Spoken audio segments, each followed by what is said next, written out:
Welcome in here on Live Impact News on WCNC Plus. I'm Nick Sturdivant. I know you're used to seeing Jay Monreal, but here I am early this morning. I'm a morning guy, so this is nothing new for me, Carlene. This is your wheelhouse. This is my wheelhouse. I like the morning. I actually have a little bit more energy in the morning time. You do? I do. So this is what I do. Thank you for joining us this morning. We have a lot to get to. Let's start with this, because this has been the big conversation, the big concern, the airports. This is a live look, courtesy of our content partners there in Houston, Houston's airport. Do we know which airport in Houston? I know they have two. I think this is George Bush. Okay, which is a big one. And you see the long lines there, and that has been the conversation at Houston, Atlanta, New Orleans, DC, New York.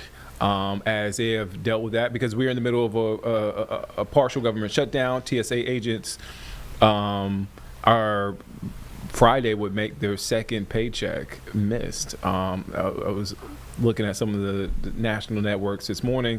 TSA agents have gone without the paycheck, so they had to pull out loans. They've had to max out credit cards, go to food banks. I know here at Charlotte Douglas there are different drives being held. The diaper bank is helping out TSA agents. So it's a tough time all around. Not only big frustrations for folks who are traveling, but more importantly, those TSA agents who not getting paid and looking for that paycheck. So that is, again, a live look there in Houston. So spring season, spring break is here. So a lot of folks are traveling. All right, let's shift gears, come back here, and let's talk the weather. It was cool yesterday, Carlene. But did I lie about it was going to be cold, Carlene? You didn't lie. I told you it was going to be cold. It was You didn't cold. thought I was being dramatic, and I said it was going to be cold. Majestic Storm is here. You pay attention to the weather forecast. I do. Meteorologists always appreciate that. I told Carlene thought I was just. I did not. She I did. told you he myself, likes and to you pick still at me. you didn't believe me, and you didn't believe him. No, I was. Oh, And I got it. she's taking off her headset. And I got it from my weather impact team. She's taking off her headset next. She's about to walk out the door. You're trying to act like I don't listen. Well, let's talk about it during the break, Carlene. We need to get to the Okay, we'll sort it forecast. out. We'll We sort need it to out. get to the forecast. Majestic Storm, warmer today. With 10 Yes. degrees, about 10 degrees warmer. Yeah, it's gonna be warm. Yeah. Mild today. Did you go on a run today outside? No, or I was did you pass? inside. I was in the gym. I was in. It was still a little chilly. Still for a me. little too. What's your Yeah. perfect morning temperature? 65, 70. Oh, Okay. that's kind of a warmer morning. Yeah, I like a Yeah. warmer morning. I don't like Okay. the cold mornings. Okay. Yeah, I'm just kind of like I'm not motivated Yeah. No. on a colder morning. A warmer morning, I'm good. I can get do that. I get that. Well, you're going to like the forecast Ooh, coming okay. our way. All right, so let's get to it because we have a lot to talk about.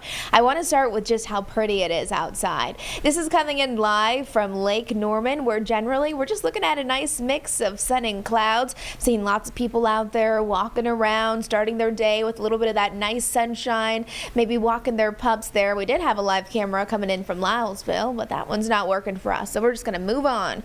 We're looking at mild conditions today, very seasonal, right around where we should be for this time of the day. Back into the mid to upper 60s, so that's the norm, and we've been dealing with just fluctuating temperatures all across the board. We saw chilly early morning temperatures and then really warm daytime highs over the last few weeks, and maybe you're new to the Carolinas and you were thinking those 80s were the norm for this time of the year. And it's not. Our norms are really back into the mid to upper 60s. That's what we're planning for today. Now, by the end of our work week, we'll be warming things up. We're talking about record heat by Friday. Are you ready for that? Then this weekend, if you're already making some weekend plans, it's going to be really a comfortable weekend. Not too hot, not too cold, and we will have some sunshine. Right now, we're at 43 degrees for us. We're looking at Lincolnton checking in at 40. Up in the mountains, a little bit cooler into the 30s. So yes, still grab a jacket if you're heading out the door. I needed it this morning. Most people probably wanted one this morning. Into the afternoon, you may not need it because it's going to warm up nicely. You can see a live look behind those current temperatures that kind of paints the picture of the sky where we do have just a mix of the sun and clouds, and I would plan for that throughout the day. Yesterday we topped off at 57 degrees. We didn't even touch 60 degrees yesterday, so below our average. Today we're forecasting a high of 67 degrees, and it should be a really nice spring day. Right on track. I told you it's a seasonal day. Our normal high for this time of the year, it's 67. What are we forecasting today? 67, so not doing too bad. Again, we'll have some sunshine mixed in with those intermittent clouds, but we're staying nice and dry. A big part of the weather story over the last couple of mornings has been the high fire danger. We've been talking about dry conditions, gusty winds, how everything is just so dry that it was so easy for fires to start and how hard it would be to contain those fires if and when they started. So you'd still need to keep your guard up when it comes to that. Thankfully, those winds today, they will continue to die down. So winds aren't as big of a factor in our forecast as to what they have been over the last couple of days. But bottom line, our whole viewing area either under very high fire danger or extremely high. So that's not good. Just make sure you're paying attention to the little things that could just ignite a fire because everything's so dry that it could rapidly spread. Here's our satellite and radar. So we are seeing fine conditions across the Carolinas. We do have a little bit of cloud coverage out there. You'll notice that mixing in with the sunshine here and there, but not seeing anything too majorly concerning other than the pollen. The pollen is not great. I mean, we are at very high levels for tree pollen. Then we're looking at grass. Really, that's going to start to peak as we head towards May and June. And then another thing will be weeds, which we don't necessarily see that pollen really crank up until late summer. So right now, we're in the thick of things when it comes to tree pollen. That explains why everything is just yellow. This is my first time experiencing this here in the Carolinas. I've never experienced it, and It's no joke. It's literally accumulating. So a lot of people, not only are you annoyed that you have yellow all over your cars and your patio furniture and your deck and you want to go outside, but it's just kind of irritating. This is ongoing because pollen levels are high today as we're heading throughout the weekend, Friday and Saturday. Really, pine, oak, and sycamore just at extremely high levels. So if you suffer from allergies, we are in the thick of it. I know my car needs a car wash, but at this point, I don't know if it's worth it because it is going to continue for the next several weeks. Look at this graphic. I think this is interesting because it's showing you where the pollen is actually accumulating. You know, we have allergy issues really across the South, but this area specifically that's highlighted in yellow, this is where we're seeing that pollen actually accumulate. Yes, including our entire viewing area. So up to 1/10 of an inch, that's quite a bit. As far as rain goes, we need some rain. We're in a huge drought. We've been talking about high fire danger, and a good rinsing of the rain would help with that pollen. It'd be kind of nice to refresh things. But unfortunately, our overall opportunities for rain is looking so limited. We've been watching a little system that could sneak in on Friday and into Saturday, but the chances of it just kind of continues to go down and down. So do we have any widespread rain in our forecast over the next 7 days? Absolutely not. Really, the big story is we're warming things back up.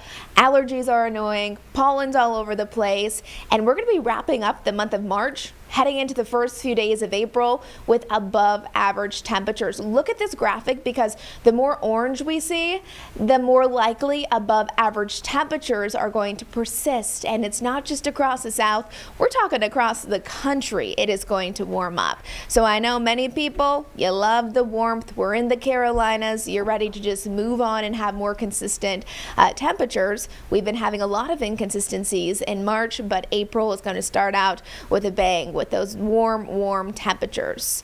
On Friday, we're forecasting a record high. Right now, our previous record for Friday is 85 degrees. We met that in 1950, and we're already forecasting 88 degrees on Friday. That's going to be a warm one. We should easily break that daily high record.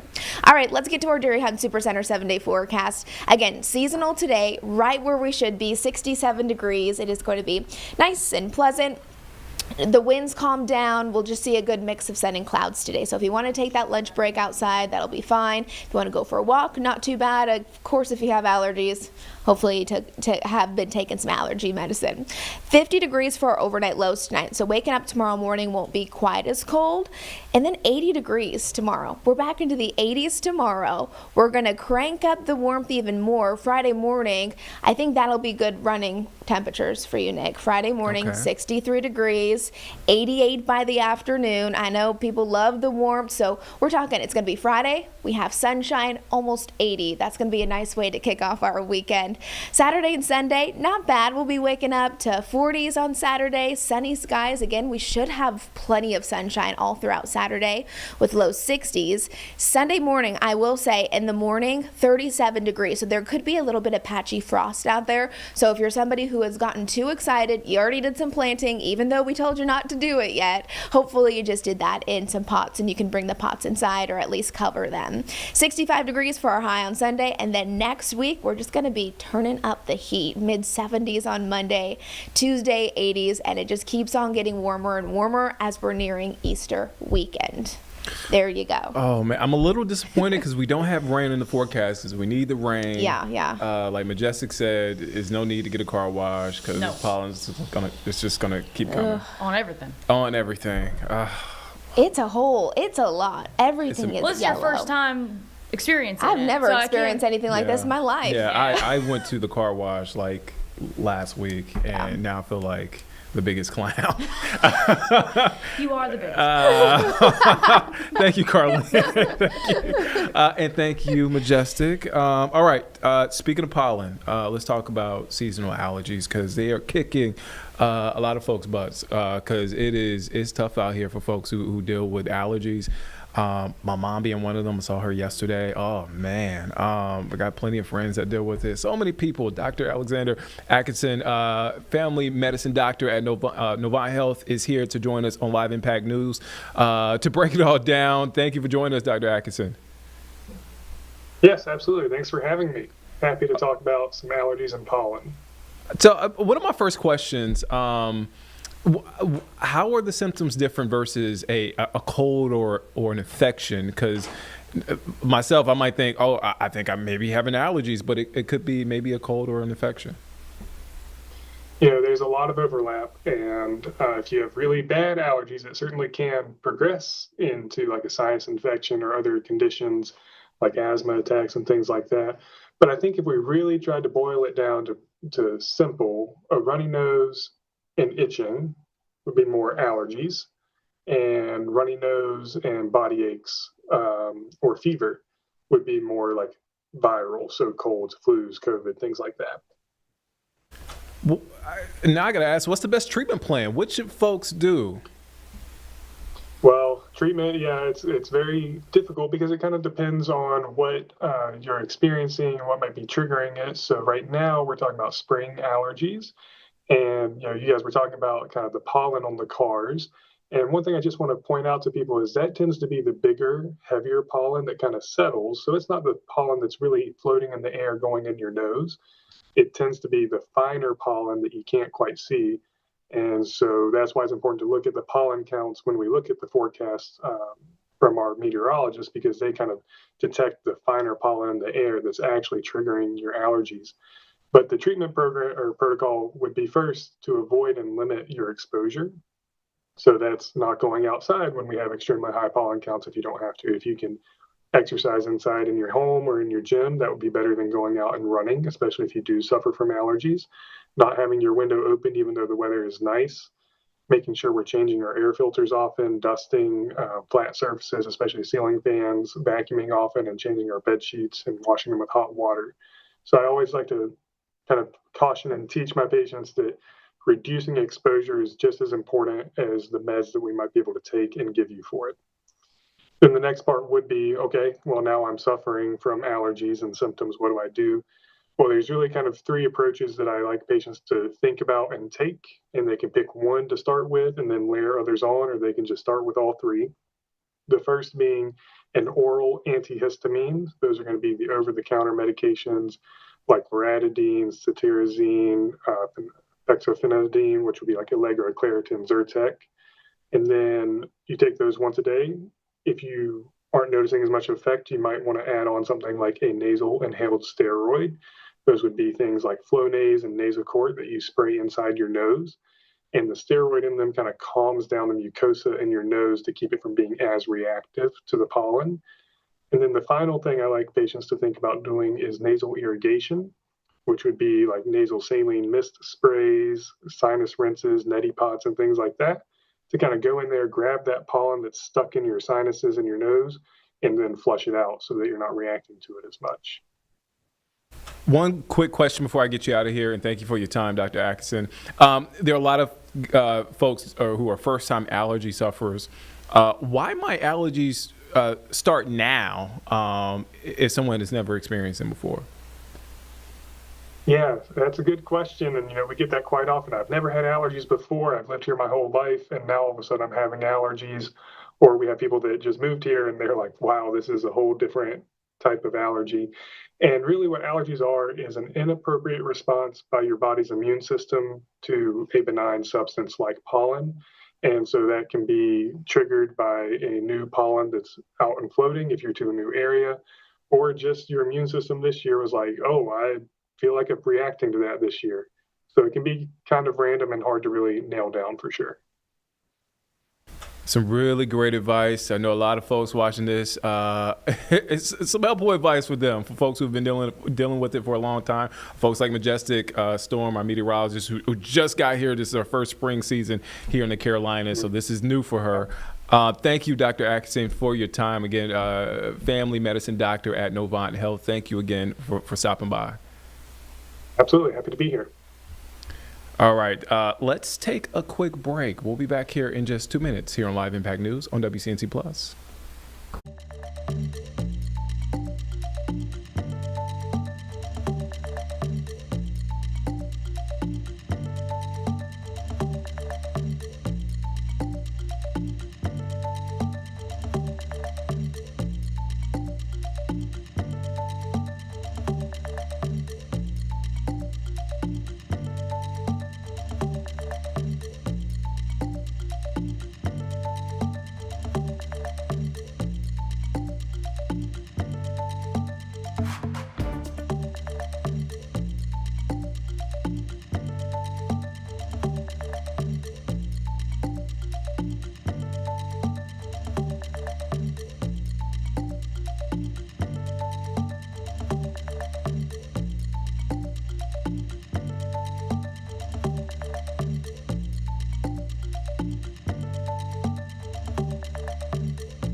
Welcome back here on Live Impact News on WCNC Plus. I'm Nick Sertivan. We want to go back now to Houston, where take a look at this.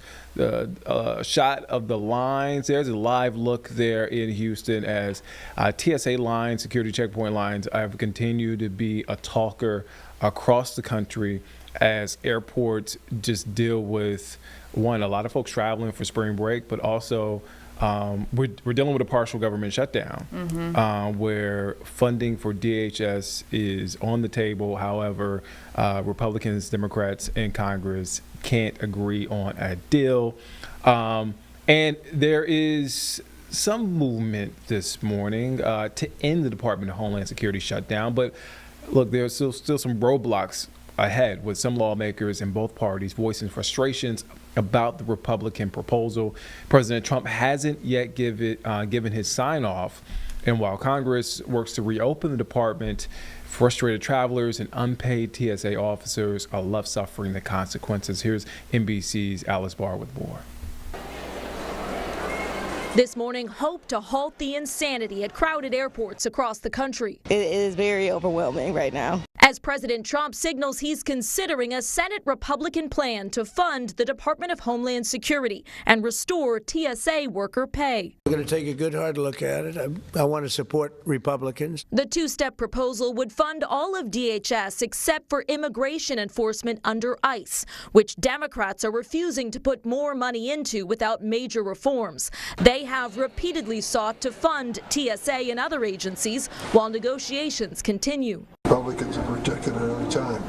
I think now they may be open to it. In step two, according to 4 sources familiar with negotiations, Republicans want to fully fund ICE through a separate reconciliation bill that doesn't require votes from Democrats, while also trying to pass limited parts of the Save America Act elections bill that President Trump has made his top priority, previously telling GOP lawmakers not to back anything that doesn't include it. Don't make any deal on anything unless you include voter ID. The potential shift comes amid mounting pressure from frustrated travelers, with ICE agents now tasked with helping to move security lines at some of the nation's busiest airports. We can just pay the TSA workers and get those people to come back to do the job that they've been trained for. All while questions remain about the ICE reforms Democrats have been holding out for. Bottom line, reforms must make it into law. As everyone looks for the end of the line. All right, so that was Alice Barr there with the latest on that. We heard from President Trump. He offered up his thoughts there at the White House yesterday during a swearing-in ceremony for Senator Mark Wayne Mullin. Let's take a listen in. How many have been there before you, do you know? Native American? I think 3. 3?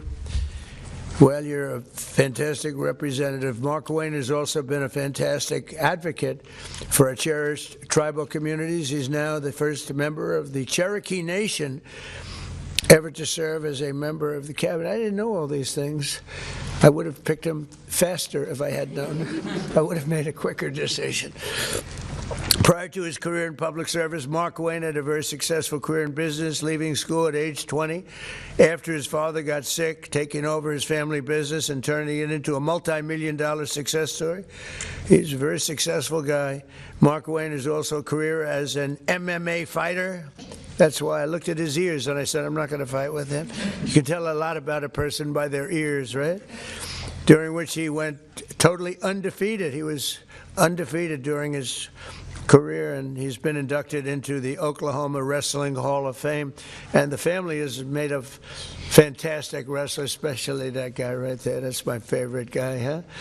And suffered bad injury and come back stronger than ever, I think. So good to have you, man, right? I have no doubt that as he takes the helm of DHS, Mark Wayne will fight for Homeland Security, the United States, and securing the country and making it really strong and the way it should be. Our country's come a long way in the last year. We set it up so beautifully, and then we had 4 years of horror. We had 4 years of disgusting horror, open borders, and things that nobody would even think of. You wouldn't even think of. 25 million people poured into our country, and we've gotten a lot of them out, but we have a lot more to go. 11,888 murderers came into our country. People came in from all over the world, from prisons and gangs, gang members, drug dealers, people from mental institutions, insane asylums. That's the mental institution times 2. And what they allowed to happen to our country can never be allowed to happen again, and it won't. With Mark Wayne, we have somebody that's strong, professional, and fair. As you know, the department that Mark Wayne takes over today is currently shut down by radical left Democrat thugs in Congress who have blocked all funding for DHS because they're trying to shield illegal alien criminals, gang members. They want to protect them from being taken out of the country, drug dealers, murderers. They're protecting them all.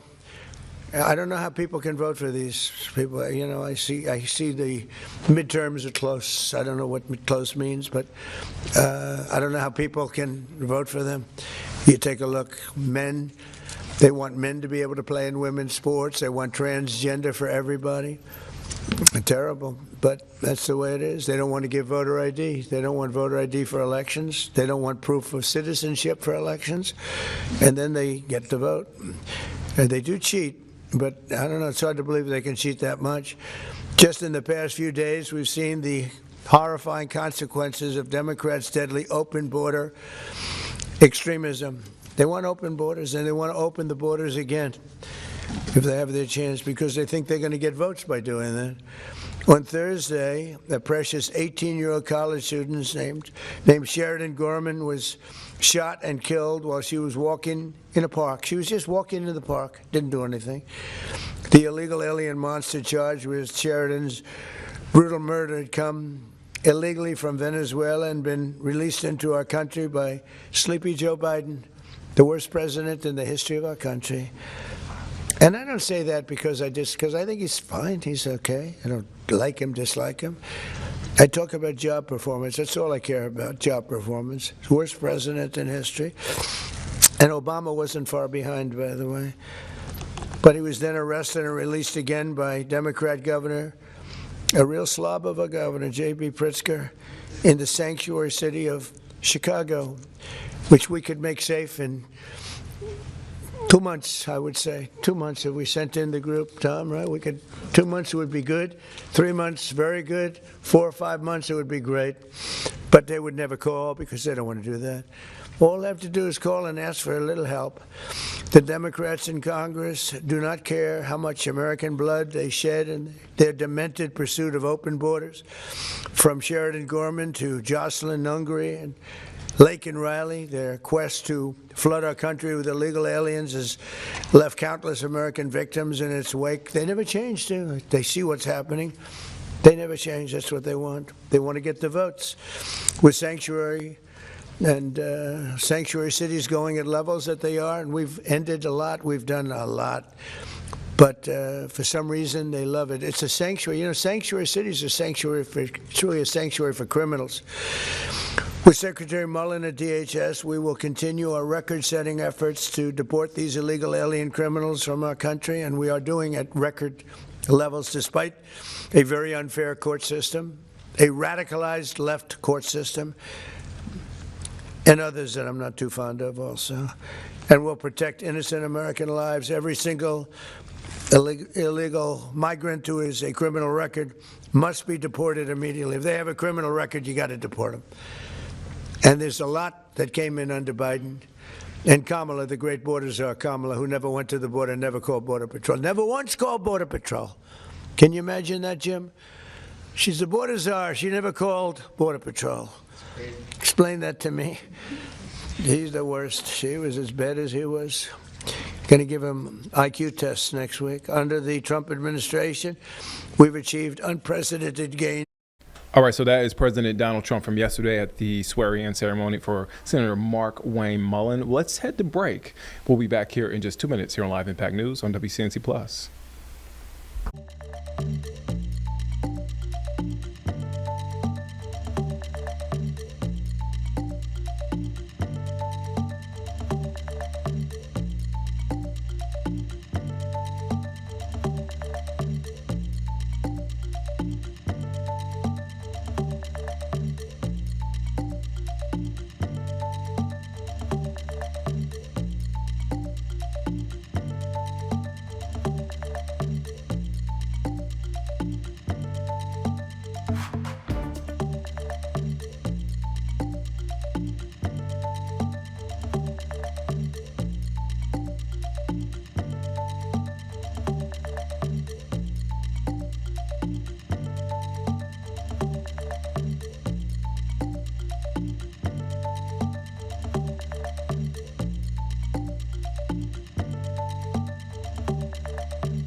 Welcome back here on Live Impact News on WCNC Plus. I'm Nick Sturdivant. So listen to this. Americans are rethinking what a retirement looks like.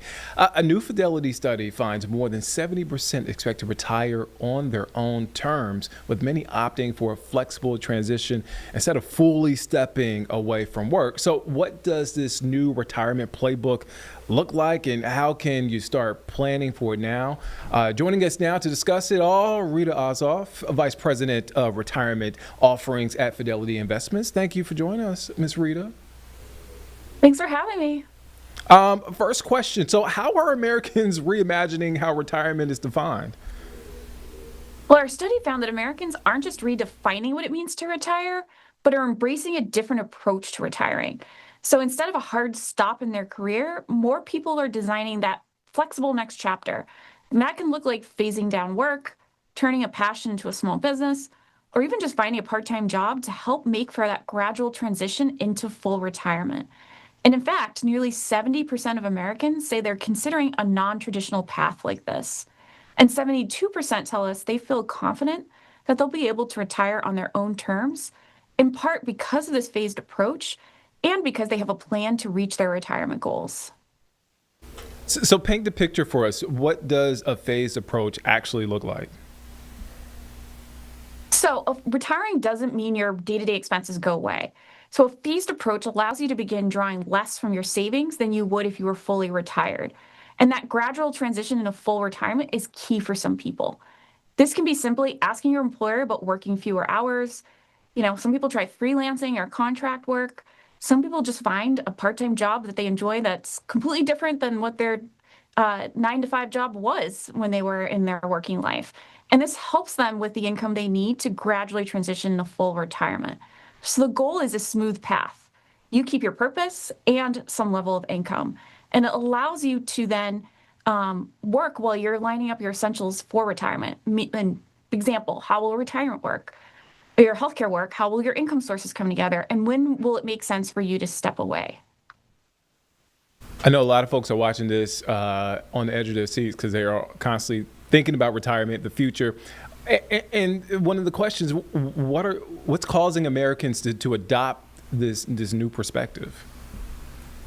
Well, I'd say first is planning. So our research consistently shows that having a retirement plan is the #1 confidence builder. So a lot of people are building this phased approach into their retirement plan. But second, I would say day-to-day expenses remain top of mind. So our study found that the rising cost of living remains a major competing priority while saving for retirement. And about 1/2 say it limits their ability to save. And that's partially why we're seeing so many people choose to ease into their retirement. It lets them keep earning income while still experiencing their goal to retire.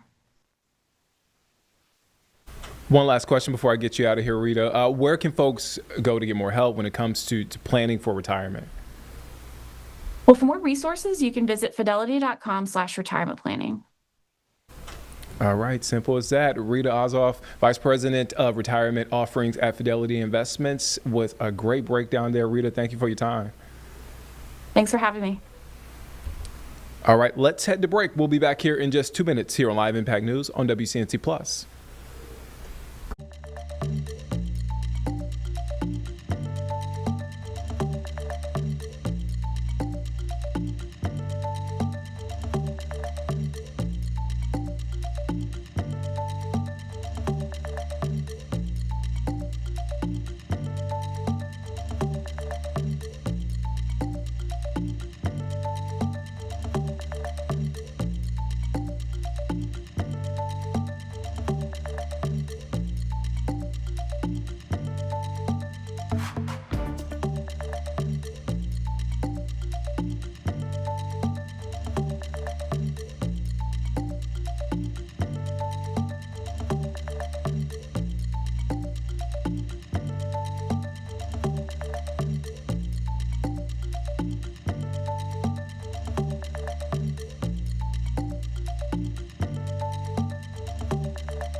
Welcome back here on Live Impact News on WCNC Plus. I'm Nick Sturdivant. Let's head now to New York, LaGuardia Airport. This is continues to be the scene there after a horrific accident there. So we're learning more information. Air Canada confirmed 6 people were still in the hospital as of Tuesday evening as a result of that runway crash at LaGuardia Airport.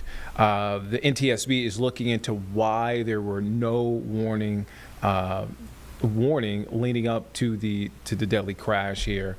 Again, one of only 2 air traffic controllers on duty at LaGuardia Airport cleared a fire truck to cross a runway just 12 seconds before an Air Canada flight touched down, leaving little time to avoid the collision that killed both pilots. That's according to federal investigators, and I'm reading this from NBC 4 there in New York. So yesterday we heard from NTSB officials. That includes Jennifer Homendy, the chairman of NTSB. Let's take a listen in case you missed it.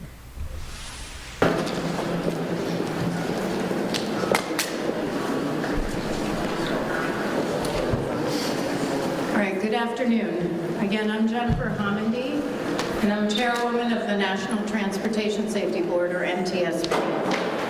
With me today on my left is John DeLue. He is a new board member with the National Transportation Safety Board, and he's here on his training launch. To my right is Doug Brazee. Doug is our investigator in charge, or IIC as we refer to the investigator in charge. Again, he's a senior aviation accident investigator that has been with the board for 34 years. So today, as I mentioned yesterday, today's our full first day on scene, and we have a lot to cover. In fact, we started the morning with a 2-hour meeting just to organize our investigative groups and walk through what we needed to accomplish today. Fortunately, the entire NTSB team has arrived. Like I said, yesterday we had significant delays with investigators getting here due to backups of TSA lines, and in fact I understand that this press conference had to move because the lines were actually wrapping around the building. But I do have a lot of investigative information to share today. First, as I mentioned yesterday, we were able to take possession of the cockpit voice recorder and the flight data recorder. That was at 9:57 a.m. Eastern Daylight Time. Our investigator, our local investigator, had immediately began a trip down to our headquarters in Washington, D.C. to take the CVR and FDR to our labs for downloading and for analysis. We do have some preliminary information to share from the final 3 minutes of from the cockpit voice recorder. And again, I just want to say it's preliminary and is subject to change, and for that I'm going to turn that piece over to Doug Brazee. Thank you, Madam Chairwoman. The airplane was equipped with an Akron Aviation Model Survivor 2.5 cockpit voice recorder and an Akron Aviation Model FA2100 flight data recorder. The cockpit voice recorder contained more than 25 hours of good quality audio across 4 separate channels. The flight data recorder contained approximately 80 hours of data and recorded more than 400 parameters. The NTSB will convene a cockpit voice recorder group scheduled for tomorrow at the NTSB headquarters in Washington, D.C. to review the accident flight recording and produce a written transcript. The following is a summary of events captured on the cockpit voice recorder during the final 3 minutes of the recording. All times are referenced to the end of the CVR recording. 3 minutes and 7 seconds prior to the end of the recording, the approach controller instructed the airplane to contact LaGuardia Tower. At 2 minutes and 45 seconds, the flight crew lowered the landing gear. At 2 minutes and 22 seconds, the flight crew checked in with the LaGuardia Tower. At 2 minutes and 17 seconds, the LaGuardia Tower cleared the airplane to land on runway 4 and advised that they were number 2 for landing. At time 1 minute and 52 seconds, the flight crew set the flaps to 30 degrees. At 1 minute and 33 seconds, the flight crew set the flaps to 45 degrees. At 1 minute and 26 seconds, an electronic 1,000 call-out occurred from the enhanced ground proximity warning system, indicating that the airplane was 1,000 feet above the ground. At 1 minute and 12 seconds, the flight crew confirmed that the landing checklist was complete. At 1 minute and 3 seconds, an airport vehicle made a radio transmission to the tower, but that transmission was stepped on by another radio transmission, and the source of who made that transmission has yet to be identified. At 54 seconds, the flight crew acknowledged that the airplane was 500 feet above the ground and on a stable approach. At 40 seconds, the LaGuardia Tower asked which vehicle needed to cross a runway. At 28 seconds, Truck 1 made a radio transmission to the tower. At 26 seconds, the tower acknowledged that radio transmission. At 25 seconds, Truck 1 requested to cross runway 4 at taxiway Delta. At 20 seconds, the tower cleared Truck 1 and company to cross runway 4 at taxiway Delta. At 19 seconds, an electronic 100 enhanced ground proximity warning system call occurred. At 17 seconds, Truck 1 read back the runway crossing clearance. At 14 seconds, an electronic 50 call out. At 12 seconds, an electronic 30 call out. And at that same time, the tower instructed a Frontier Airlines flight to hold position. At 11 seconds, an electronic 20 call out occurred. And at 10 seconds, an electronic 10 call out. At 9 seconds, the tower instructed Truck 1 to stop. At 8 seconds, there was a sound consistent with the airplane's landing gear touching down on the runway. At 6 seconds, there was a pilot transfer of controls from one pilot to the other. And at 4 seconds, the tower again instructed Truck 1 to stop. At 0 seconds, the recording ended. Thank you, Madam Chairman. Mr. Bracy had mentioned that 6 seconds before the end of the recording, the pilot transferred controls. We do know that the first officer was flying and transferred control to the captain. With respect to aircraft rescue and firefighting operations, we will be developing a timeline of events. We do know that they were responding to a United Airlines flight 2384 at the gate, which had 2 aborted takeoffs, and the ARF, or the Aircraft Rescue and Firefighters, had received information that there were fumes or smoke or some sort of smell in the cabin, so they were en route to address that. Truck 1, which Mr. Bracy had mentioned, had collided with the aircraft. We do know that there were other vehicles behind Truck 1, which did not begin to cross the runway. We have seen very information about how many vehicles, so we need to verify that information, and we'll provide it at a later time. Truck 1, however, did not have a transponder. With respect to air traffic control, we have seen different information about how many certified professional controllers were in the facility. And we need to verify that starting with interviews this afternoon. We'll begin to interview the local controller at 4 o'clock this afternoon. We do have logs, but there's also conflicting information, including dates and times on the logs.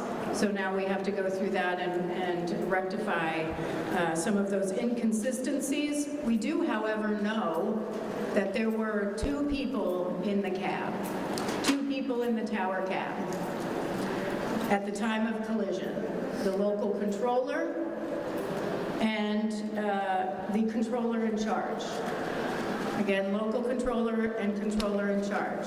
For those who may be watching and aren't familiar with aviation, the local controller manages active runways and the immediate airspace surrounding the airport. That local controller had signed on at 10:45 and the shift would have ended at 6:45 a.m. That doesn't mean that he was in position at 10:45, but that he had just signed in at 10:45 p.m. The controller in charge is responsible for safety of operations, all safety of operations. He had clocked in or signed in at 10:30 p.m. And that shift would have ended at 6:30 a.m. Again, that was signing in at 10:30 p.m. The controller in charge was also doing the duties of the clearance delivery position. The clearance delivery controller provides pilots with their departure clearance. It is not clear who was conducting the duties of the ground controller. We have conflicting information. We have some information saying it was the controller in charge. We have some information saying it was the local controller. The ground controller duties are that they manage all aircraft and vehicle movements on the taxiways, and that generally excludes active runways.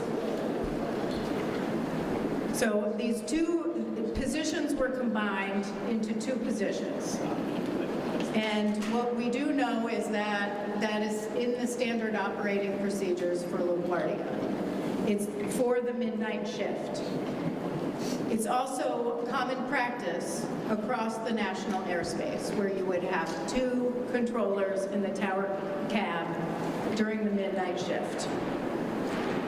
The midnight shift, as a reminder, is one that we have many times at the NTSB raised concerns about with respect to fatigue. Again, I do not know. I have no indication that was a factor here, but it is a shift that we have been focused on in past investigations.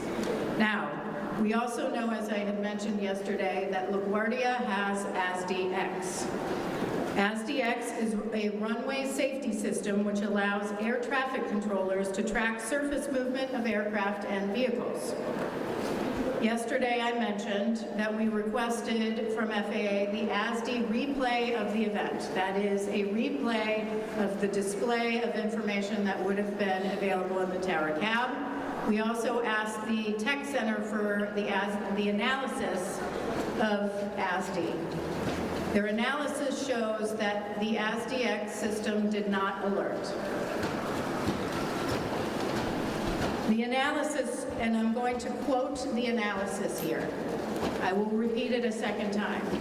ASDX did not generate an alert due to the close proximity of vehicles merging and unmerging near the runway, resulting in the inability to create a track of high confidence. Again, the analysis is, quote, ASDX did not generate an alert due to the close proximity of vehicles merging and unmerging near the runway, resulting in the inability to create a track of high confidence. Now, I saw the replay, and there were 2 targets, so radar, because there's no transponder, you have radar. So 2 targets with radar returns on taxiway Delta. What it looks like on a replay are 2 blobs on taxiway Delta. We also don't see any of them go in front of the plane on the runway. We do also know from the replay that the runway status lights were functioning according to the replay, and but we still have to verify that with tech ops from the FAA. Now, I do want to address one thing, which is reports of distraction. I have seen a number of reports from press about distraction, whether there was distraction among controllers. Look, I would caution pointing fingers at controllers and saying distraction was involved. This is a heavy workload environment. You had a United Airlines flight. We still have to determine what happened at shift change, which was around 10:30. We have to determine who else was in the tower and the facility and available at the time. We know that controller was still on duty for several minutes afterwards. Normally, they would be relieved. We have questions about that. Was anybody available to relieve that controller? We don't know that yet. We also have questions about what else was occurring, what other traffic they were dealing with at the time. So one thing I will close with before I take questions is we rarely, if ever, investigate a major accident where it was one failure. Our aviation system is incredibly safe because there are multiple layers of defense built in to prevent an accident. So when something goes wrong, that means many, many things went wrong. And so here, that's why we're here. We're here to prevent this from reoccurring, prevent this from happening again. And that's going to take some time. So with that, I will take questions. I ask that you raise your hand, state your name and your affiliation.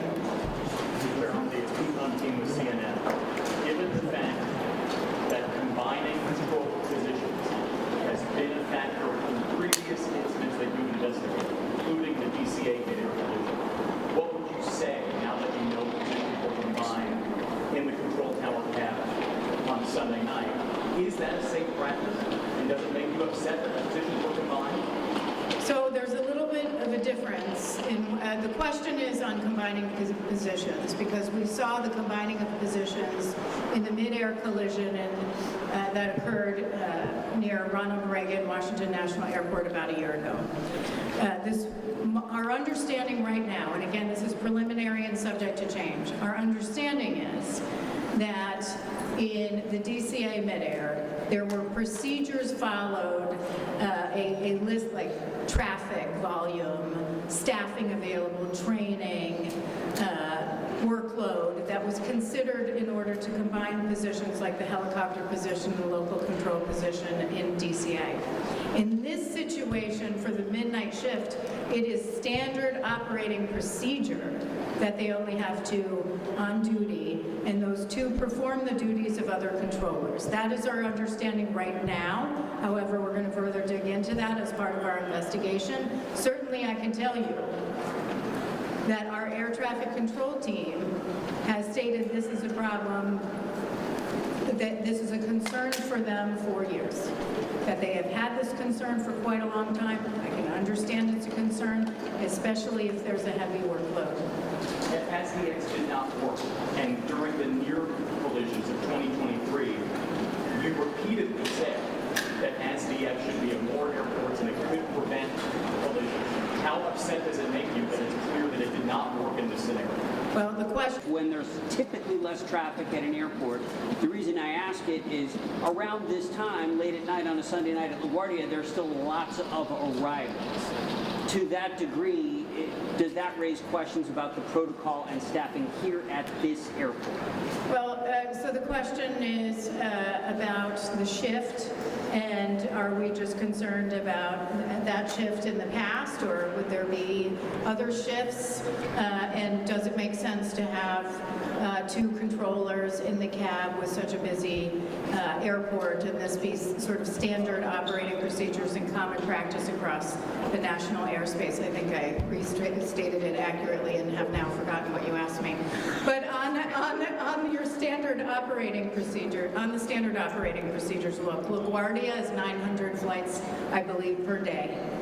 That's pretty substantial. It's not the same as other airspace or other airports across the national airspace. That's certainly something we will look at as part of this investigation. How that would that make sense?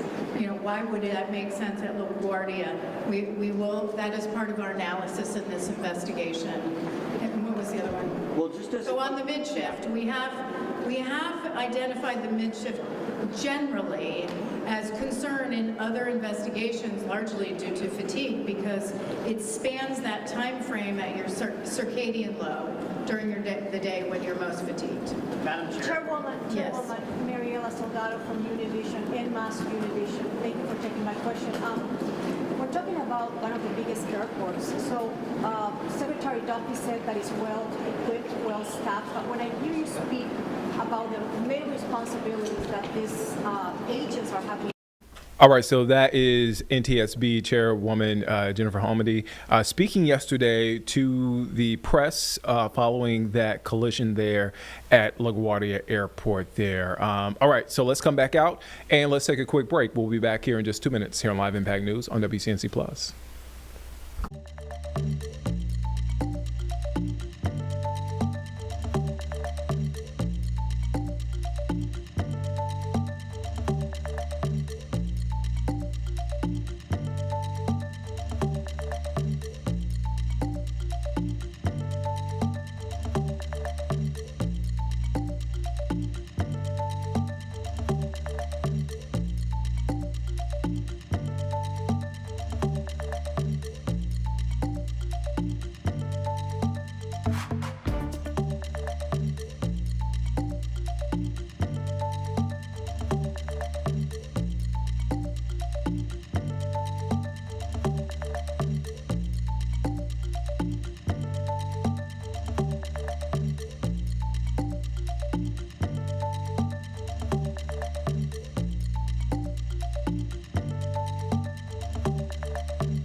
Welcome back here on Live Impact News on WCNC Plus. I'm Nick Sturdivant. So experts say the half-life of job skills, the time before skills become outdated, is shrinking as artificial intelligence and automation rapidly change how many jobs are done. A new survey from the University of Phoenix finds employers increasingly value workers who keep their skills current. 78%.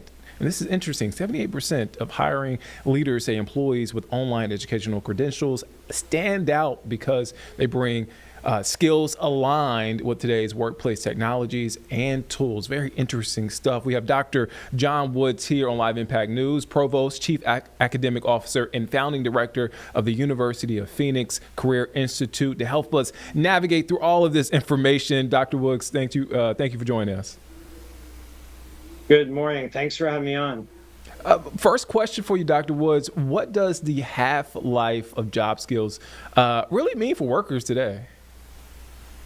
Yeah, the simplest way to think about that is that the skills that maybe got you the job or the skills you're performing on the job every day are becoming just a little bit less valuable, a little bit less relevant each and every day because of the pace of change that we're seeing in technology. And what that means is that people need to upskill, people need to pay close attention to the changes that are happening around them and acquire new skills because they won't be able to stand still with what they know and continue to add the value that they have to this point moving forward. And with that being said, we talk a lot about AI, a lot about automation. It is changing the game right now. How is that changing the way employers look at things as far as what they want most from an employee?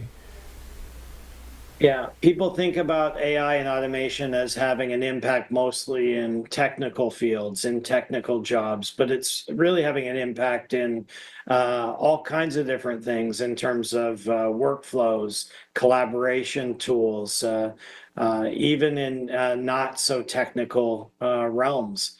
So what workers are really needing to do, and I think employers are expecting of their workers, is that they pay close attention to the changes that are happening and continue to acquire new skills, including the skills to be able to use these new tools that are coming along. It's funny because speaking with my parents' generation, they're in their mid-60s. For them, as they were in high school, as they were growing up, it was getting a high school diploma to land a good job. Myself growing up, getting a bachelor's degree to get a good paying job. So right now, as it stands, what type of education, training do folks really need? I think it really varies depending on the job and depending on the industry, but maybe different than what you described in terms of your parents' generation or even your generation.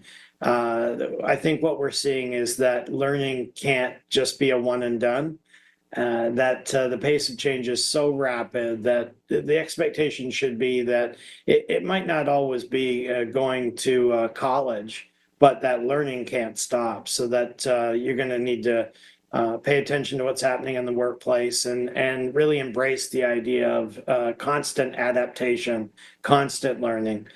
Because of the changes that are happening around us, that we don't see an end to those changes.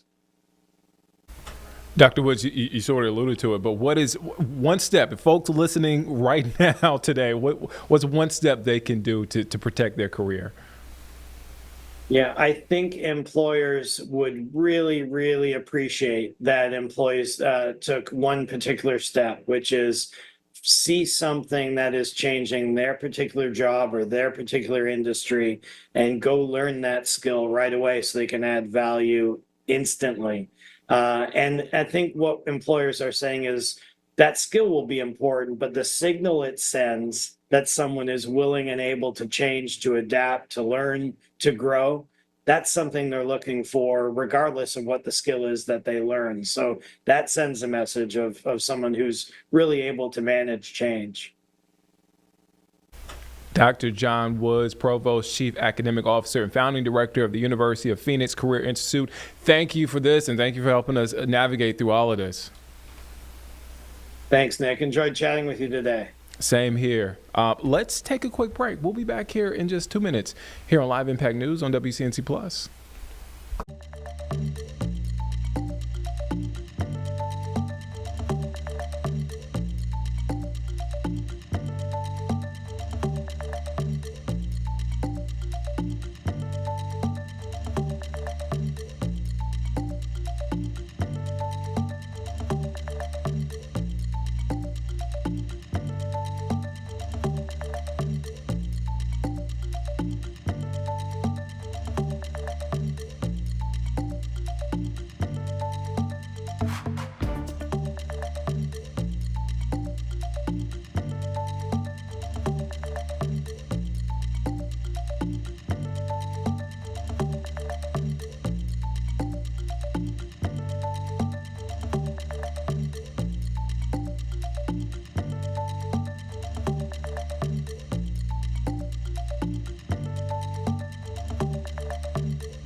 Welcome back here on Live Impact News on WCNC Plus. I'm Nick Sturdivant. We want to go now to Charlotte-Mecklenburg Government Center. We're happening right now. The State of the County address is underway. That is Mecklenburg Board of County Commissioners Chair Mark Jarrell speaking. Let's take a listen in.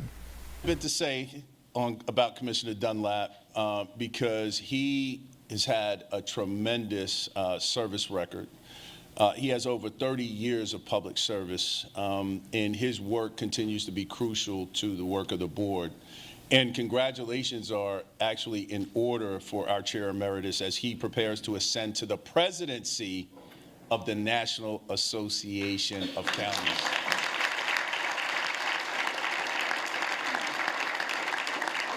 And it's no small feat because in his role as president of NACO, Commissioner Dunlap will be responsible for leading an organization of more than 3,000 county governments made up of 40,000 elected officials representing millions of government employees. And it's really bigger than Commissioner Dunlap, and it will yield much greater visibility and a louder voice to some of the challenges and opportunities we face as a county, as a region, and as a state.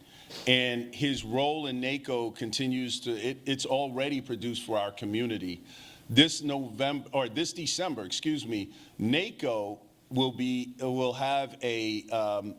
here in December with members representing large urban counties across the nation are going to hold their annual conference right here in Charlotte, which is a win for the community and the organization. So thank you so much, Commissioner Dunlap.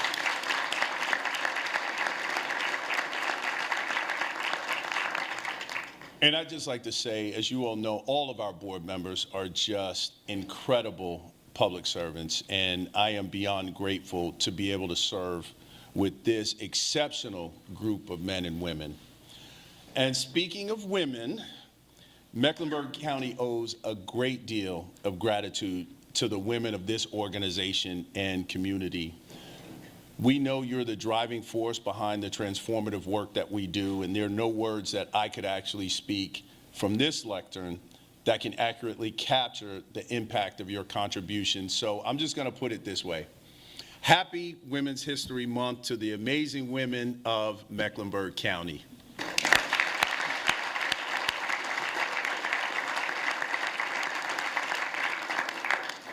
Now, the last time I delivered this address, we were preparing for a changing of the guard. Our long-serving manager was retiring, and the board was embarking on a national search to select a new county manager. And after a long and talent-filled application process, there was one person who stood out, a familiar face with a fresh vision, and that's none other than our county manager, Michael Bryant.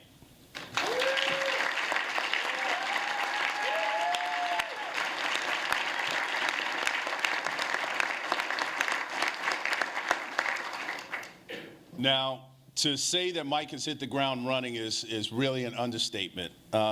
With his organizational reset and in a collaborative leadership style, Mike is paving a new path for opportunity with a fierce sense of urgency that is really building on past progress. And he is far from alone in this work. And I'd be remiss if I didn't acknowledge Deputy County Manager and Chief of Staff Derek Ramos,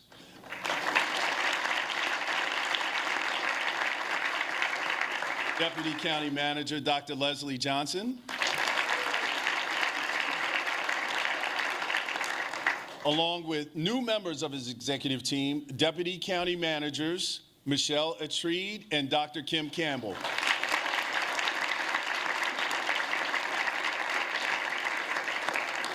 And with this new leadership in place, our organizational reset is well underway. And I'd like, again, for Mike and any members of his executive team and cabinet that are present to please stand again to be recognized for your tireless contributions to the county.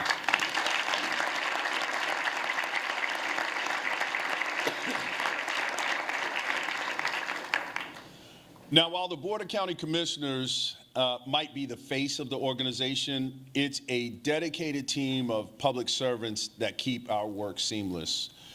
It's the more than 6,500 county employees from dozens of departments who show up day in and day out on behalf of the great community, of this great community. And for that, we are incredibly grateful.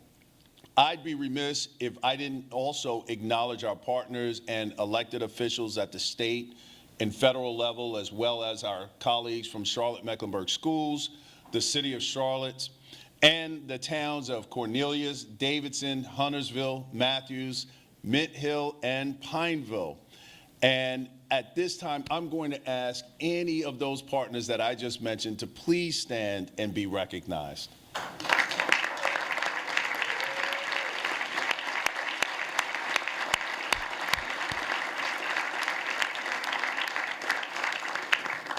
I'm really grateful, and we are really grateful that you all are here today. The incredible work that our county produces on behalf of our residents is actually anchored by our shared sense of purpose and passion.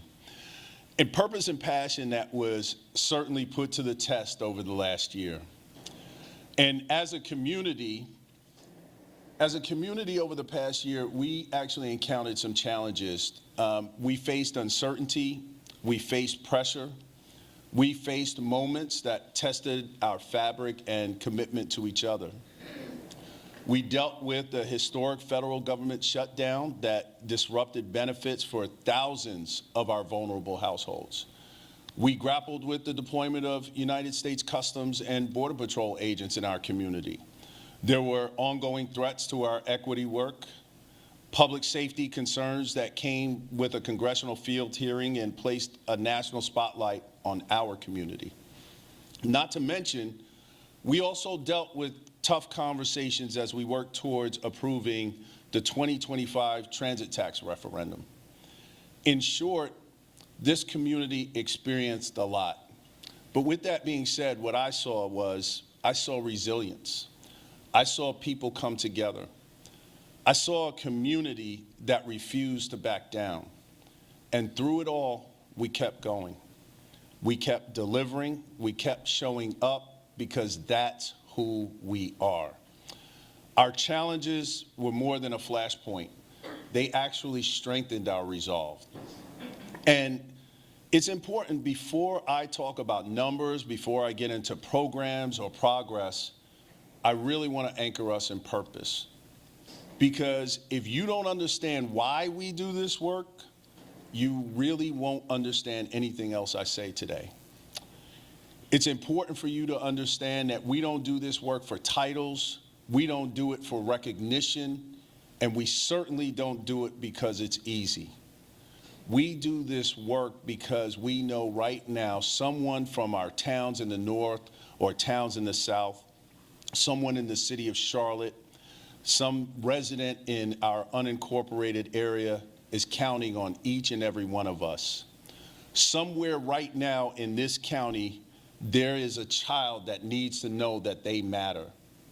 There's a senior that's trying to decide between groceries and medicine. There's a family that's doing everything right, but they're still struggling to make ends meet. And many of us don't know struggle just from reports or data or conversations, but we know it from lived experience. A lot of us remember what it felt like to need help. A lot of us remember what it felt like to go without. And that's the memory that drives us. That's the memory that anchors us. That's the memory that is why we get up every day and do this work. Because we know behind every policy, there's an actual person.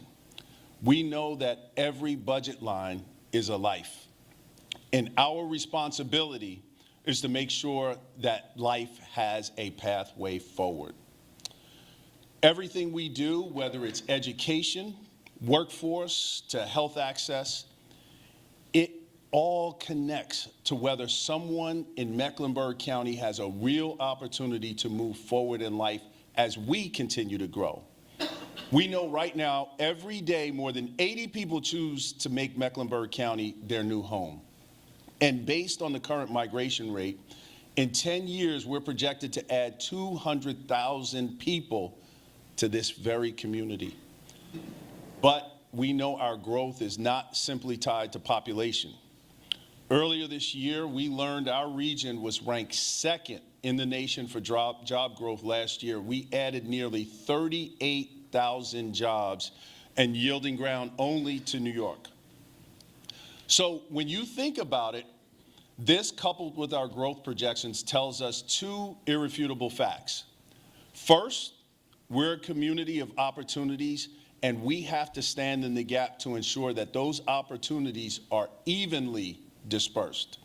Second, with this growth, we'll see an even more increase for demand for services and revenue to offset the rising costs of providing the critical services that our community depends on.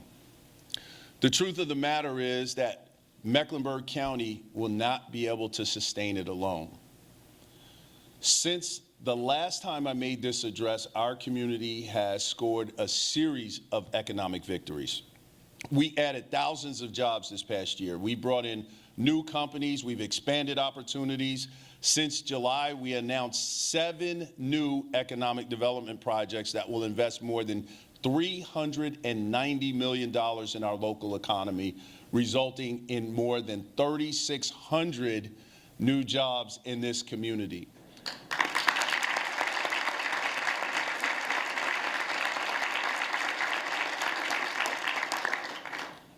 Our cost-benefit modeling shows us that these investments alone will create up to 3,000 additional new small business jobs. And some of our most notable announcements over the last 8 months included the decision by Scout Motors to establish its headquarters in Plaza Midwood with a capital investment of nearly $207 million. And Toromont AVL's announcement to invest $56 million in our community.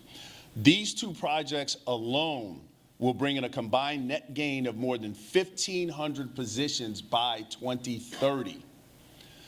But I really want to be clear here, because growth alone is not success. Growth without access is inequity. And to take it All right, so that is Mark Jarrell speaking there at the Mecklenburg County State of the County Address. It's happening live right now. Let's take a quick break. We'll be back here in just 2 minutes here on Live Impact News on WCNC Plus.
Welcome back here on Live Impact News on WCNC Plus. I'm Nick Sertivant. All right, so March is Women's History Month, and while there are signs of progress and accomplishment, look, women face more financial challenges than men. Many of them report personal finances as their top source of stress. I feel you. We have a man in here who said he woke up ready, born ready, financial professional, CEO, Alloy Wealth Management. Mark Henry, how are you doing, my man? I'm doing fantastic. Ready to crush it on this topic. This one's crazy when you really look at the numbers on this thing. We were talking about it during the break. Yeah. I mean, can you talk to us about the unique challenges? This is going to blow people's mind because it did mine. And, you know, I'm not a boomer, but I'm very close. And the reality is this. Think about this. It wasn't until 1974 that women could even sign on a loan without a male cosigner.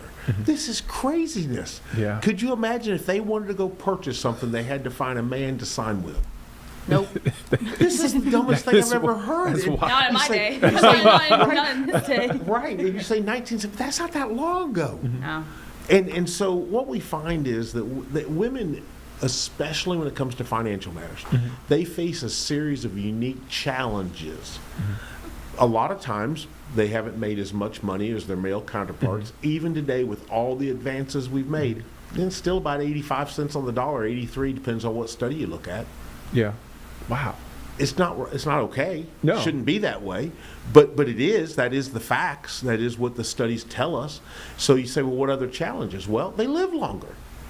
Okay? Oh, wait. Also, many times, not always, but traditionally, many times, they spent yet less working years because they were staying home. Like I think of my wife, Terry, of 32 years. She stayed home to take care of me. I mean, the kids always get that confused. But she stayed home, so she put less money into the system. Now, think about this. She's putting less in because she's pulled out of the workforce. Many times they re-enter the workforce. She never did. But many times women re-enter, but there's still gap periods while they were at home taking care of children and stuff. So they automatically are going to have a lower Social Security number for a foundation in retirement, yet they're living longer. I mean, we're starting to add up a bunch of things here that really make it. And then you have this, quote, financial literacy. And not always, but typically, they were doing other things, and the male counterpart, a lot of times in traditional relationships, was controlling the finances, and they weren't even exposed to it as much. And so this causes, and studies say they say they have a lot of stress about finances. How is that stress impacting folks? You're talking about a very traditional structure, but how does, and I'm thinking about my parents' generation. I'm thinking about my parents are in their mid-60s, and I'm fortunate where they both are. They are in sync. They know everything about That's how it each should other. be. That's how it should be, but that's not how it is. And it causes a lot of stress. It does. 79% of the women have reported that finances keep them up at night. And you know, it's been my experience doing this for a very long time. And again, there's nothing typical about anything in life anymore. But many times I find, like in my own case, my wife is really a better steward of money than even I am. She's just really good and very logical about it. And I find that many times with women is they're actually very good at it. And not surprisingly so, but what I mean by that is they'd be the better choice. Like literally in my own household, I involve Terry in all the big decisions when it comes to finances because she looks at it completely different. Her risk tolerance is much less than mine, and that helps us balance it and be more equally yoked. And so I need that balancing partner. And that's not to say that all women are less aggressive than the men, but a lot of times they are, and that's not a bad thing. Yeah. Terry likes us to see, like personally, she likes us when we have more in the cash side of things. She likes that. That's comfort for her. And I'm more the investment guy, obviously. We just talked about that Monday, cash. Right. We'll get back to that at a later time. Yep. And I was talking about during the break, my mom had one of her good friends, her husband passed away, he had kidney disease, and he handled a lot of she worked a lot. Yeah. She made pretty good money.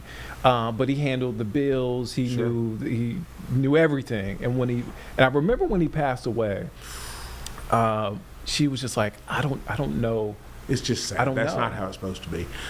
You've got to, if you have a partner in a relationship, you have to be equally yoked when it comes to this financial. And then, let me stress, it's both way. It goes both ways. It goes both ways. Could yeah. be the husband, either Yeah, one. yeah. Many times I see it where the woman in the relationship is the one that controls the finances, Mm-hmm. whether she earns it all or it's jointly earned or whatever. But I see it a lot. Mm-hmm. However, in those examples, I want the husband to come in. Now we believe the men Mm-hmm. most likely would leave the relationship first, pass away first. Mm-hmm. But guess what? That's not always true. And so we want to have it where there's continuity. Think about this: having to make decisions when you've lost your partner of 30 or 40 years or Yeah. more. And now you're in an emotional period and you have to also make financial decisions that you're not even aware of because you don't even know what's going on. That is not the right time to be making big financial decisions. It should be on autopilot because you already know where everything is, you already understand the plan, and therefore you're able to grieve for your loss of a loved one. What's step one?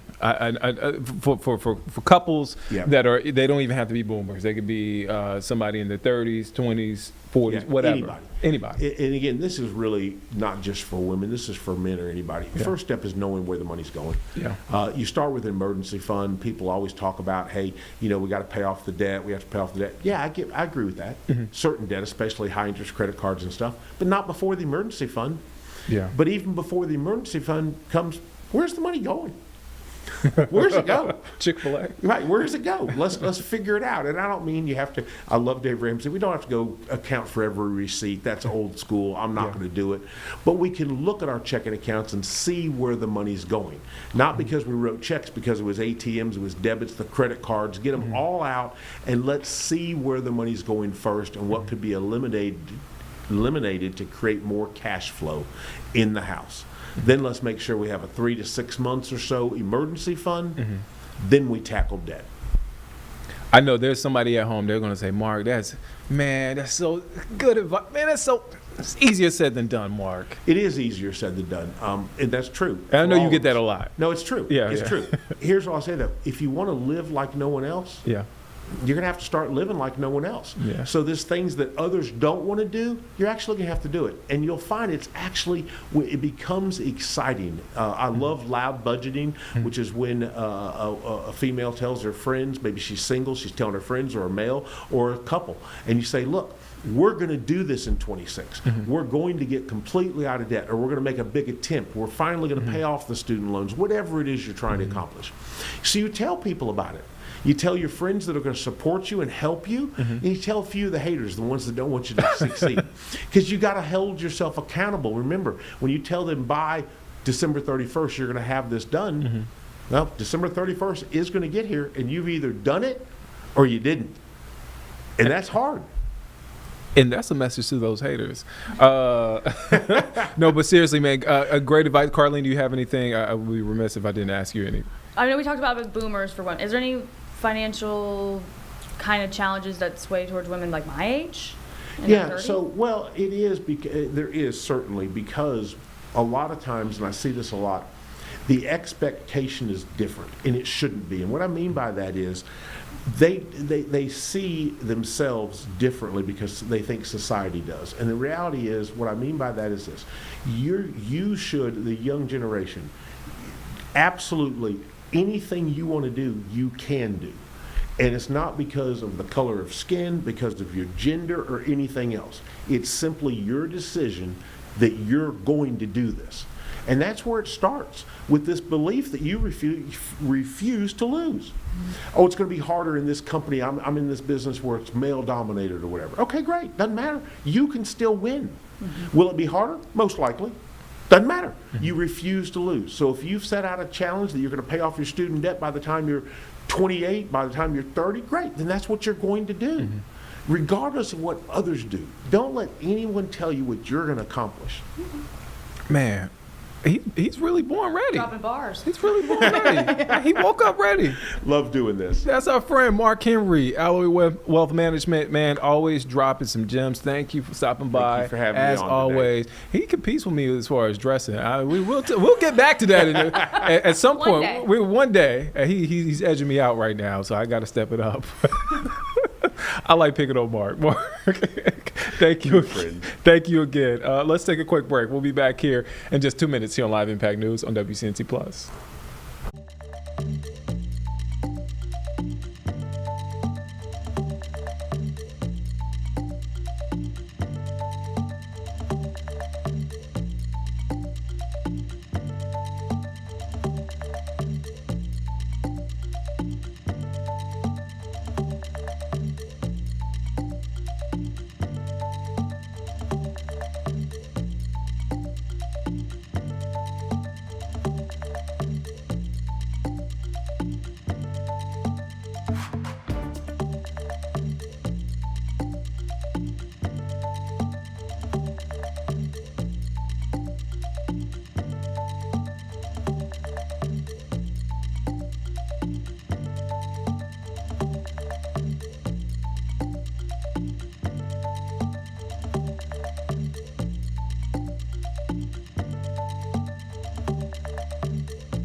Welcome back here on Live Impact News on WCNC Plus. I'm Nick Sturdivant. I'm looking, you can't see it on your screen, but George Bush Airport in Houston, Texas. Long lines there, long lines in Atlanta, long lines at a lot of these airports, New Orleans, D.C., as we are still in a partial government shutdown. TSA agents, if it comes to Friday, will not receive that second paycheck. And again, a big point of concern for travelers and again for those workers. Happening right now in Washington, D.C., the House Homeland Security Committee is holding a hearing titled Funding Lapse and Security Gaps. And we are hearing from active TSA administrators, Coast Guard officials, and also Associate FEMA Administrator that will and are testifying. Let's take a listen into what's being said. And I want to be clear, the men and women of CISA are doing everything we've asked of them and more under extraordinarily difficult circumstances. They are mission focused, but they are not immune to the real financial and personal strain this creates for their family. We need stability, we need continuity, we need the ability to operate proactively, not just reactively. Thank you for your support and the opportunity to appear today. I look forward to your questions. Thank you, Mr. Anderson. I now recognize Ms. Barton for 5 minutes to summarize her opening statement. Chairman Garbarino, Ranking Member Thompson, and members of the committee, thank you for the opportunity to testify before you on the impacts of this government shutdown on the Federal Emergency Management Agency. I am Victoria Barton, Associate Administrator for the Office of External Affairs, and I look forward to this conversation. FEMA, a component of DHS, is the nation's lead agency for disaster response and recovery, as well as consequence management after terrorist attacks and catastrophic events. FEMA provides critical funding, training, and preparedness support to communities across America, including security planning for major events like the FIFA World Cup and America 250. With the current lapse, FEMA's ability to support Americans before, during, and after disasters is at risk. This is especially concerning as the nation faces heightened national security concerns. Currently, over 4,000 FEMA employees are going without pay, with many working through their third shutdown in less than a year. Staff are under significant financial and emotional strain, trying to serve their communities with fewer resources. The Disaster Relief Fund, which is the source of federal funding for disaster response and recovery operations, is also rapidly depleting. If this shutdown continues and the Disaster Relief Fund is depleted, FEMA will be unable to fund much of the disaster recovery efforts. This is not just rhetoric. These impacts are having dire rippling effects for thousands of Americans and communities across the United States. Disaster survivors waiting for assistance may face increased uncertainty and hardship. Local officials working to rebuild after hurricanes or floods may be unable to access federal support. And FEMA staff, many of whom have served through multiple disasters, are now struggling to pay their bills and support their families while also continuing to serve the public. In addition to these major disruptions to disaster response and recovery, FEMA's lack of funding is having dire consequences on its national security mission. The funding lapse is preventing FEMA staff from supporting critical programs that protect communities from targeted violence and terrorism. For example, houses of worship and other nonprofits across the country are unable to access additional security grant funding that would help safeguard them against threats. This means organizations like Temple Israel in Michigan, which recently experienced a violent attack, cannot receive the support they need to protect their congregates and staff. These type of programs are essential to FEMA's national security mission, and the inability to process grant actions puts vulnerable communities at even greater risk. Almost all of FEMA's training courses have been postponed due to the shutdown, including critical anti-terrorism preparedness courses and many others. The importance of these training courses cannot be measured, but their absence is being felt nationwide. Every week, over 40,000 students, primarily local emergency managers, firefighters, emergency medical technicians, are denied the opportunity to learn how to better protect their communities. The reality is this: with hurricane season approaching, each day of this shutdown increases the risk that a catastrophic disaster could occur while FEMA's capacity to respond and support recovery is diminished. This shutdown is imposing far-reaching and serious consequences for FEMA's operations and the nation's ability to prepare for, respond to, and recover from disasters. I urge Congress to immediately pass funding for the department so we can carry out our duties and our responsibilities of serving and protecting the American people. Thank you for your support and the opportunity to appear before you today. I look forward to our questions. Thank you, Ms. Barton. Members will be recognized by order of seniority for their 5 minutes of questioning. I'll be strictly keeping to the 5-minute rule. I now recognize myself for 5 minutes of questions. Ms. McNeil, you talk about the possible closure of small airports. Maybe TSA should shut down Dulles and DCA so the Democrat senators can't get out of here when they try to leave this week, and you should keep them here until they actually pass some funding.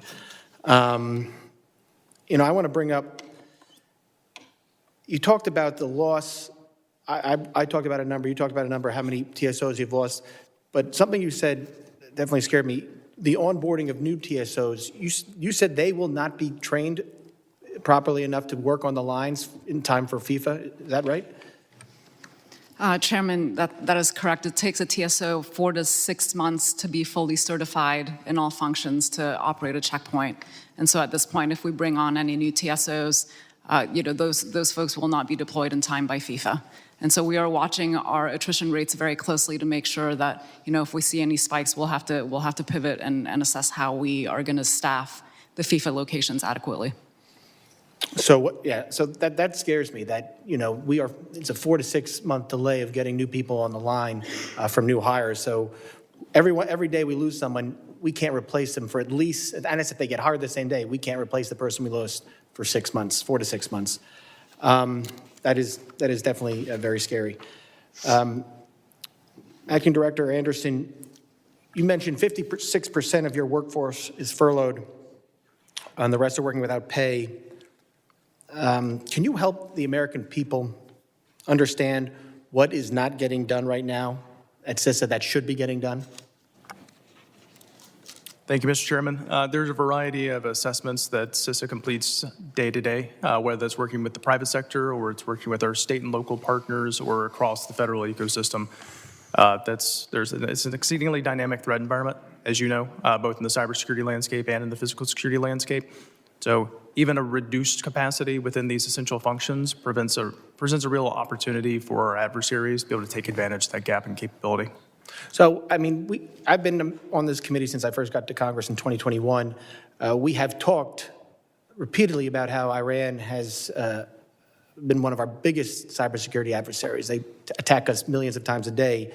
And with this heightened threat environment, what are your immediate priorities when it comes to cybersecurity in the agency? Well, specifically regarding that nation-state actor, we pulled together a tremendous amount of information from indicators of compromise to techniques and procedures pertaining to their typical behaviors that we see in cyberspace. We've been able to share that with our sector-based colleagues across critical infrastructure and across the federal and state communities. We continue to provide sort of heightened awareness at the capacity that we can during a shutdown in order to be able to provide cybersecurity alerting for all nation-state risks, in particular those pertaining to critical infrastructure. Have you been, I know a lot of the times our local, state and local governments are the focus of these attacks. Has the shutdown affected your ability to deal with the state and local partners to make sure they're protected? Many of the proactive services that we provide free of charge from CISA, that's core to our mission here. And yes, absolutely, every segment of the customers that we serve have been impacted here, including state and locals and their ability to receive these services and receive the threat intelligence that we typically provide. Though again, the most essential information that we can provide at the capacity we have today, we're continuing to share with them. Ms. Barton, I appreciate your ability to fill in quickly for Mr. Phillips today, and I want to thank both you and him.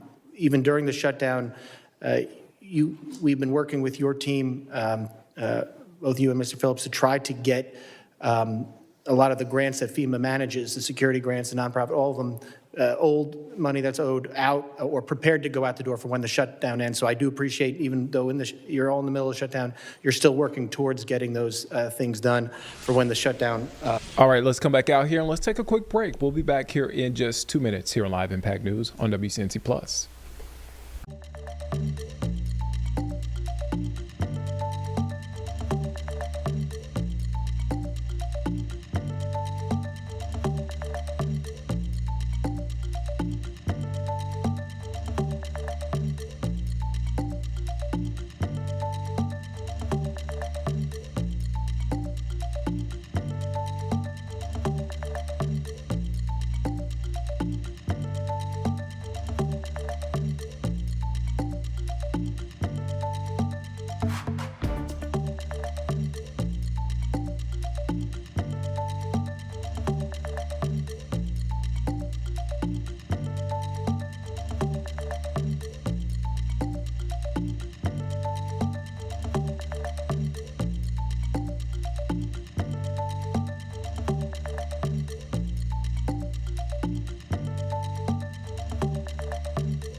Welcome back here on Live Impact News on WCNC Plus. I'm Nick Sturdivant. We want to go back out to Washington, D.C. We're happening right now. A DHS funding lapse hearing held by the House Homeland Security Committee is underway. Let's take a listen in.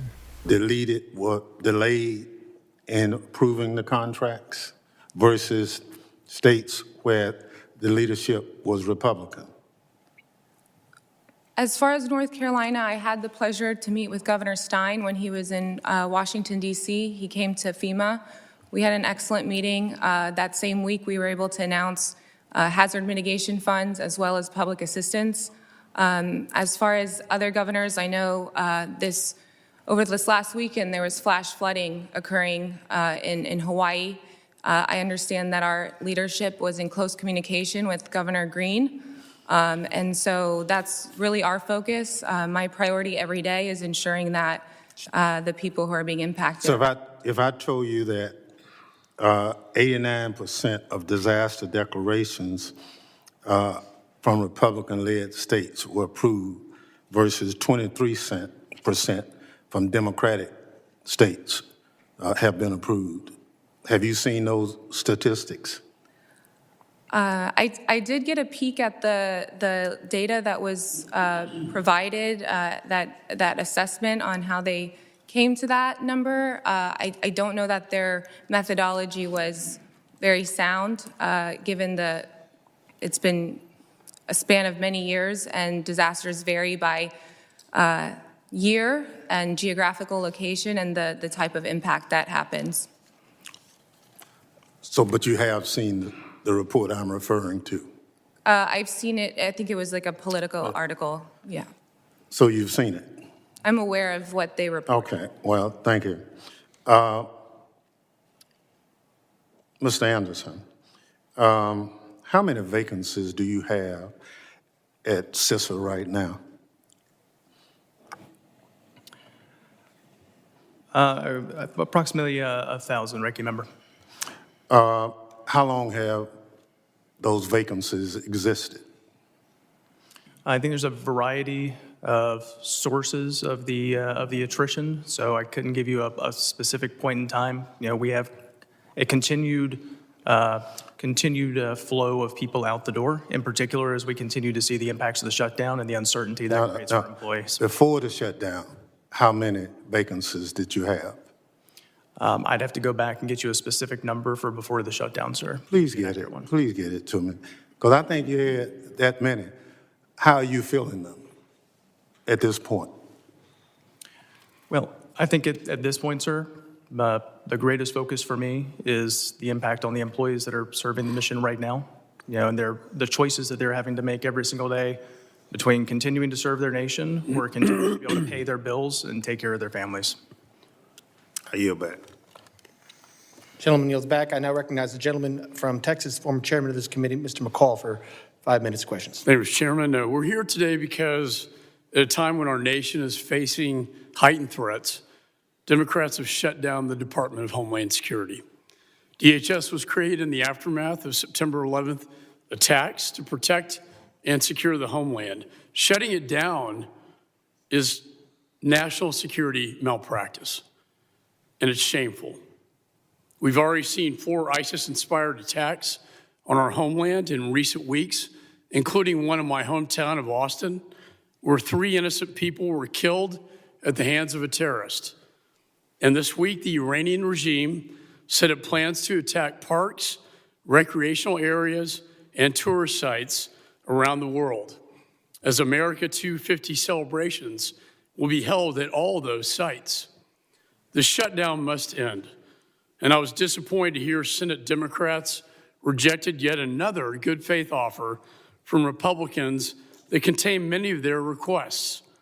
Hopefully this will change soon. But in the meantime, our nation is on red alert. The Biden administration's open border policy allowed more than 700 Iranian nationals and 18,000 known or suspected terrorists to enter our country, posing a serious national security threat. We need a functioning Department of Homeland Security to counter the threat of sleeper cells in this nation. The shutdown is also wreaking havoc at TSA lines at our airports, and we see this every day on the television. The problem runs deeper than just travel disruption. For decades, aviation threats have been the crown jewel of terrorists, from Al-Qaeda to ISIS and its affiliates. Since the shutdown, TSA employees have been forced to work without pay. 400 officers have quit their jobs, constraining the agency's ability to protect the traveling public. This is alarming, especially as we approach the FIFA World Cup and America 250. In just 3 months, our nation will host millions of visitors who will travel throughout our airports. And as the chairman of this committee's special events task force, I'm laser focused on protecting our homeland during these events. Let's focus not only on the physical threat, but the cyber threat as well. When I chaired this committee, I created the Cybersecurity and Infrastructure Security Agency to defend against cyber attacks. We heard the chairman talk about the threat from Iran. Reports say fewer than half of CISA's employees are currently working, disrupting our ability to deter and mitigate threats to our critical infrastructure.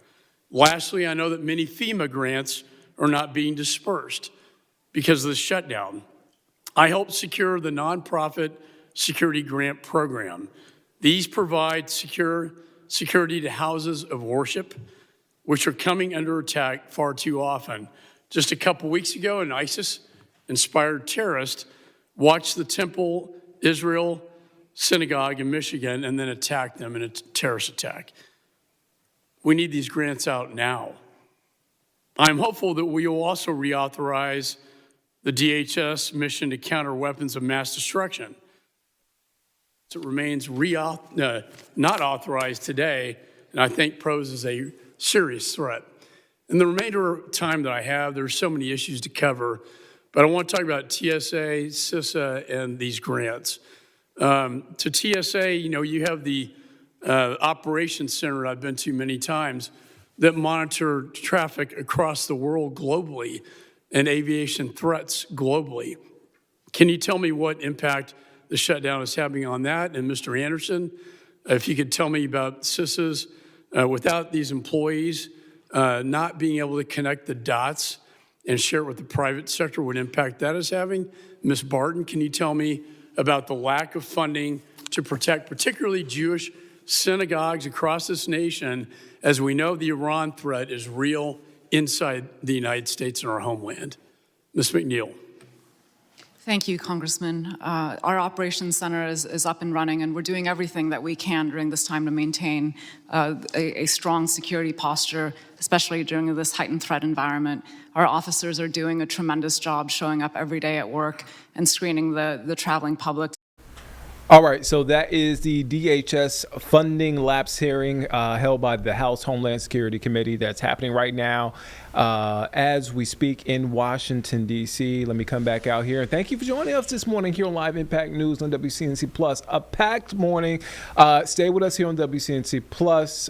Charlotte Today is coming up next, followed by Midday, and then back at 12:30 here on Live Impact News on WCNC Plus. Have a great morning.